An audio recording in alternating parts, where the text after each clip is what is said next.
keluar dari pintu belakang. Dia pergi ke sebuah toko obat. Lalu penjaga di sana bertanya kepadanya, "Apa yang bisa saya bantu, gadis kecil?" Anak itu menjawab, "Saya ingin membeli mukjizat." "Maaf, mau beli apa, Nak?" "Mukjizat, saya perlu mukjizat. Adik saya sakit parah dan ayah berkata hanya mukjizat yang dapat menyembuhkannya sekarang.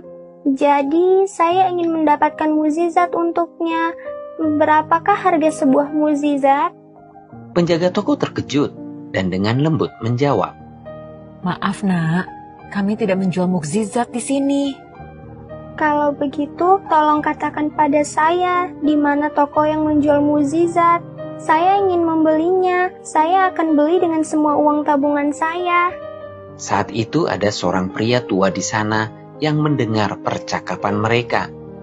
Pria tua itu bertanya kepada anak tersebut, "Nak, kalau boleh tahu, mukjizat seperti apa yang dibutuhkan adikmu?"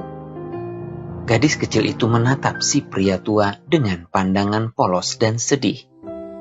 "Saya tidak tahu, Pak. Saya hanya tahu setiap hari adik saya kesakitan. Ada sesuatu yang sangat buruk dan jahat di dalam kepalanya.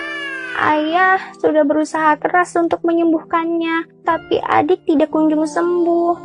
Dokter bilang dia harus dioperasi, tapi kami tidak punya uang untuk membayar biayanya. Jadi ayah bilang hanya mukjizatlah yang dapat menyelamatkannya. Sekarang saya ingin membeli mukjizat itu dengan semua uang tabungan yang saya miliki ini." "Oh, berapa banyak uang yang kamu miliki, Nak?" Gadis kecil itu pun menghitung uang di tangannya, lalu berkata, "Saya hanya punya 5.000 rupiah. Berapa ya harga mukjizat itu, Pak? Apakah uang saya cukup?"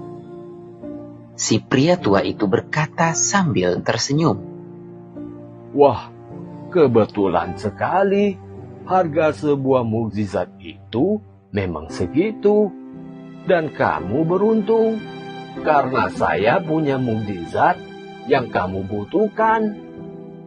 Pria tua itu kemudian mengambil uang dari tangan anak tersebut, lalu berkata, "Ayo, bawa saya ke adikmu. Kita lihat mukjizat apa yang dia butuhkan." Ternyata pria tua itu adalah seorang direktur rumah sakit ternama. Setelah melihat keadaan adik dari si gadis kecil itu, ia mengirim ambulans dan membawanya ke rumah sakit untuk segera dioperasi.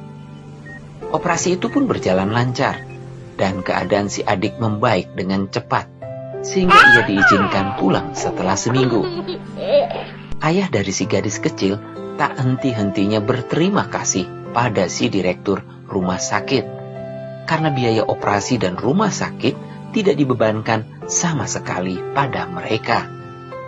Namun, direktur rumah sakit itu hanya tersenyum dan berkata, "Jangan khawatir, Pak. Putri Anda telah membayarnya dengan ketulusan hatinya." Si ayah yang penasaran pun bertanya pada putrinya apa yang telah ia lakukan. Sang putri dengan gembira dan bangga berkata, Ayah tahu dia itu penjual mukjizat loh, Ayah. Aku bertemu dengannya di apotik dan aku membeli mukjizat yang ia jual dengan seluruh tabunganku." Tuhan itu ada dan selalu berada di samping kita. Saat kita membutuhkan pertolongannya, Tuhan akan memberikannya melalui orang-orang di sekitar kita dan melalui cara-caranya yang tidak terduga.